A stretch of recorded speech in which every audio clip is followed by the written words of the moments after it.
باذن الله الفوز على نيجيريا ومن ثم كلام اخر. والسلام عليكم. قولها وتدريب بلدي تحية الجزائر. واش دركتوا فاش كنت كنقول مع شي 6 سنين هذه في اللايفات واحد الكلمه وما كانتش تاخذ حقها، هو هذا الحقد العقائدي. هنا فين كيتمثل الحقد العقائدي، يعني هذا حاقد فقط بعقيده، يعني تربى على الحقد.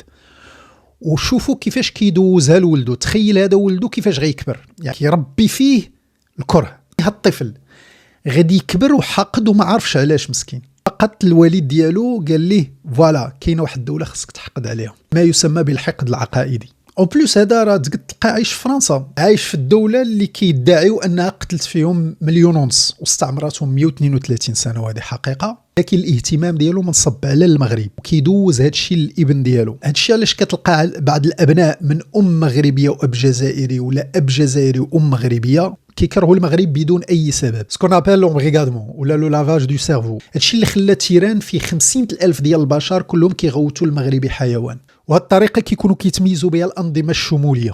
كوريا الشماليه، الاتحاد السوفيتي سابقا. انا عارف صحاب الفيسبوك والانستغرام ما زيدش لهم هاد المواضيع اللي تدخل في لي ديتاي والشرح، لكن لا بغيتو ندير لكم كيفاش كيكبروا الطفل الجزائري من الصغر حتى تيكبر بالدلائل وبالفيديوهات اللي بغيتو.